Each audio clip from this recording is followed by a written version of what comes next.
Hi, how's everybody doing? It's Paul from Magpie 24/7 back again, and the games are coming thick and fast. We're back in action, of course, tomorrow. However, we're going to touch upon the weekend and the weekend's results. It wasn't a great day for Newcastle United. It hasn't been great this season in terms of performances, but you know, we've papered over the cracks. And then you've got a situation at the weekend where there's no more papering that can be done. There's no more rodge and bodge. You've got to call it as it is, and it was an absolutely and utterly fucking shit show, to be honest, from start to finish. The result was absolutely terrible. We could have actually got something out of it, which is the most ridiculous thing. But you know, Fulham, rightful victors during the game. The 3 points most definitely deserve to stay down in London, and that's a bitter pill to swallow. Obviously, we played them twice previously this year, once in the cup, once in the league, and again, no issues, no problems. But this time, a third time was just too much to ask for. And I suppose the weather today, it's pissing down, it's grey, it's miserable, probably is the right setting to be able to do this video in, to be honest, because that's basically how you're feeling. Because at the end of the day, it's been a very, very difficult summer.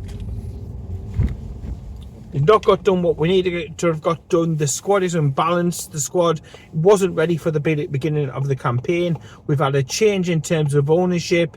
There's issues going on behind the scenes. There's obviously some sort of professional differences, some clash of personalities, or whatever you want to call it. Some sort of shenanigans, some sort of shit show is going on behind the scenes. That shows no sign of stopping at all. But I'll get to that in a little bit. The game itself, yeah, we just didn't turn up. We give them a 2-goal lead. We made some changes at half-time. Once again, multiple substitutions being made. Absolutely was a necessity to have got done during the game. We get ourselves back into it, but then we don't really push on. We do have an opportunity to sort of pull level at one point, but Fulham get the third goal, put the game to bed. Deserved winners, you can't say anything else about it but that. But I think this game once again highlights the issue that we do have, and the issues are all around, for me, the midfield. Yes, we all know that we're absolutely chronically missing the likes of Sven Botman, a top player, no doubt about it. We can't really make that many changes to the defence. Yes, we're having issues around the fullback areas. Trippier came back in, didn't cover himself with glory. We're not doing particularly well on the left-hand side as well. Teams are getting in, teams are getting around us, behind us, causing us all sorts of issues. But I still think the major issue with the team, in my opinion, is the midfield, and it's the midfield in two ways. The midfield defensively aren't getting back and offering the protection and dropping deep and dropping into the spaces and mopping up as it needs to be mopped up. And then going forward, it just seems to me we're a million miles away from Isak. We're not giving him the support. We're not getting him the bodies around him that he needs. We're not playing the little balls in behind, out left, out right. You know, we're not playing those type of balls. We're getting the ball out wide, and either we're cutting in, which is obviously how Harvey Barnes is getting a lot of his goals, or we're whipping crosses in, just straight crosses in, and that's not to Isak's strengths. He wants the balls in behind. He wants the balls over the top. He wants to expose the strength, the pace, the cleverness of his game, and we're not providing him the service. We've got a world-class striker up top. There's no doubt about it in my book, but we're not giving him the right sort of passes to be able to utilise him. And obviously, I think it's only 1 goal, isn't it, this season? It isn't great, and it's the same sort of situation for Gordon again, who's had to fill in up top. He's not going to benefit from crosses just literally fired into the box. He's looking for that clever movement. He's looking for that ball in behind. He's looking to use the press, his intensity. And talking about the press just isn't there. The intensity isn't there from campaigns, you know, previous. What's brought us to the dance in many ways, you know, saved us from relegation, got us to the Champions League qualification and so on, League Cup final, was that intensity. That is lacking, but it's not just that. It's not a knock at the midfield, because we've got some absolutely amazing midfielders, but it's the blend, it's the balance, it's who you put in there. Sandro Tonali still isn't getting in and amongst it as much for me. I think he'd be better with regards to the defensive side of the game, and I think we need two players to sort of just sit back there and offer that protection to the defence, so that the defence isn't getting exposed time and time again. We can get plenty of the ball, and then from an attacking third, we need to get further up the pitch, we need to get closer to Isak, and we need to be playing the right type of ball through, so not just clipping it from out wide. We need to be playing those clever little 1-2s, getting busy, pushing opposition players to make mistakes, and playing the balls in over the top to his strengths. And there's no doubt, I've no doubt, if we start changing that, we're going to start scoring a boatload more goals, and we're not going to concede as many. And I think, to me, it's not an issue with any of the midfielders. It is just the combination that we go for and how we set them up. But we've got to have that defensive midfield option in there. It's something we've all been screaming for a long time, but I think Sandro Tonali can come in and he can do a job, and he can get about it. And then we're going to see the very, very best of what is a very, very talented pool of midfielders. So it'll be interesting to see how Eddie addresses it. He touched upon it after the game, that there were issues, that there were problems, and that he's going to have to go away and think about it. So clearly, I think he has identified the same issues that I've been going on about, but it is the makeup and how they're setting up, as opposed to any sort of issue with the players themselves. There's no issues with Joe Linton, world class. I love him to bits. He's great. Bruno, he's class. He's brilliant. He's an amazing player. Tonali, the same. It's just going to be interesting to see. We've got lots of good options in there. It was nice to see Willock coming back, but again, he's a very attack-minded player. And perhaps it comes to some sort of situation where we play Joe Linton out wide left, we play a Willock out wide left, which they have done, previously, and they've been very, very good at it. I don't know. He needs to find a system that fits it. I personally think that Bruno and Joe Linton and Tonali, they're our best midfielders, but at the same place and at the same time, Willock's absolutely cracking, and hopefully he's going to stay fit. He's going to get a run of games. But it's just fitting them in and finding the right blend to offer the protection for the defence, but also to get further up and nearer to Isak and to make things happen in the attacking third as well. A massive game tomorrow against Wimbledon. I expect them to make changes, and plenty of them, to be honest. But it's going to be interesting to see the system, to see whether he experiments, to try some different stuff, to see possibly what will and what won't work. You've got to take the opposition into context, but we need to be finding a few answers, because obviously it's the Manchester City game after that, and then we've got a run of quite difficult fixtures on paper, certainly. You've got your Evertons away, your Brightons, your Chelseas, your Arsenals. These are not going to be literally walking the park. We've got to be playing to the top of our potential, and we've been nowhere near that this entire season. And this is why I didn't want to make a video straight away, because I didn't want to be ranting and raving and kicking off, because the team is absolutely fantastic. I think it's just slight nuances. It's just slightly tactical. And I think Eddie Howe touched upon that when I've watched stuff back, when I've watched I've watched the game back again. I've listened very carefully to what Eddie Howe has said, and I think he is suggesting that there's just bits of microsurgery that need to take place, a few tactical tweaks with that midfield area, and I think it'll be a greater benefit to the rest of the team, if I'm being honest. And it needs to be, because when you're playing the likes of Manchester City, we cannot afford to be giving your Manchester Cities like gifts of goals, give them 2-0 head starts before we actually start trying to do something about it and trying to take some points. So we're capable of taking points against these sides, there's no doubt about it. We have done in previous campaigns. We are capable of doing so again, but the atmosphere has to be right, the setup has to be right, and then you've just got to play to your absolute and utter maximum, and then see what happens.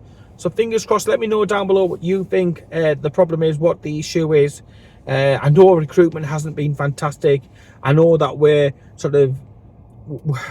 missing, again, a Callum Wilson on the bench would have been a nice option to being able to have brought on, or maybe started in this game as a bit of a battering ram against their defence and offer them something different, because at the moment, if plan A isn't working, there's no real plan B, because clearly Osula, despite a £15 million spend on him, isn't ready. It's madness, isn't it? It's absolute madness, but he isn't ready. He isn't trusted fully by Eddie Howe.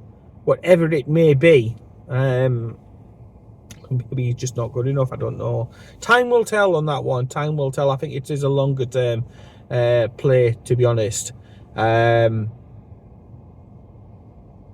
clearly he doesn't trust him. He doesn't rate him, and it's getting to the stage where, you know, Isaac, who didn't train all week, he was all right. He was fit enough to be able to start the game, but again, it's not ideal. And this is what happens when you've got 5 goalkeepers in a 25-man squad, but only, like, you know, really one fit striker in Isaac. Callum Wilson, again, another month away, and even then, when he's back, he's playing catch up, isn't he? He's playing catch up. He's had no pre-season. He's missed another massive chunk of games. It's going to take him time. He's going to be on the bench. You want to be able to rotate players around and try different things. If something isn't working, you've got somebody else there who is different to be able to bring in and to spice it up and to give the opposition something else to think about. Because at the moment, we've a plan A, and we haven't really got that much that we can change around from an attacking sense on the bench, which is so frustrating. But that comes down to the recruitment over the summer, which was just pretty much non-existent. Obviously, we didn't spend anything. I've gone over that many times. It's been well hammered out, hasn't it, over social media, over many content creators, about the lack of activity over the summer. And again, Mitchell was there, Eels was there, Bunce was there, and they were pictured watching the game, looking like they were chowing on a fucking wasp, to be honest, looking miserable. But it's like, to me, they've got more to answer, a lot more to answer for than what Eddie Howe does. Eddie Howe has a lot of credit in the bank for what is, what he has achieved at Newcastle United. He's done his job under difficult circumstances. He has brought players in. I personally think they're very good players. This is a little bit of a blip. It's a challenge. There's clearly some frustrations in amongst everybody behind the scenes. That's not helping. They need to kiss and make up. They need to do some sort of public relations, I don't know, shenanigans. They need to get up on the same page. And also, Paul Mitchell, he needs to be doing his job. He's the newbie coming in. Yes, you're going to change some things, but don't rock the boat too fucking much. At the end of the day, and he needs to get some signings lined up and ready to go in January. There's no point having another transfer window again where there's no transfers brought in. Eddie Howe needs some help. He should be supported. It might not have been his pick for a manager's job or whatever, but I think with what he's done, the connections he has with the players and the fans and stuff, he deserves the support of the club. 1,000% behind him. And yeah, things need to improve, because I think if the situation between Mitchell and Howe improves, it might just improve the atmosphere. There's not that frosty relationship that appears to be there, and again, it's another thing that it's another issue or a potential problem solved. It's another thing that's less of a distraction maybe for all the players and stuff as well.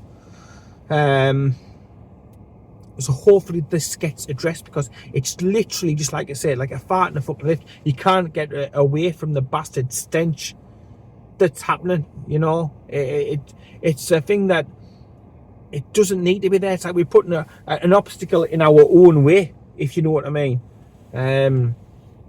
So they need to kiss and make up. They need to clear the air.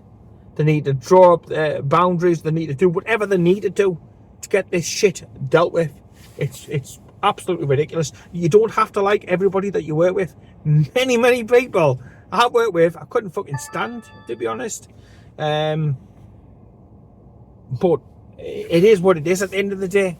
You know, you're all grown adults. You're all there for the same reason. So hopefully that gets addressed really soon, because that can be dealt with really quickly, and then it can be moved on, and then there can be no awkward questions in press conferences where it's like, have you spoken to somebody? No, I haven't spoken to them in weeks. And then you come out and you get Becky Langley yesterday saying, oh yeah, I speak to him daily, every other day.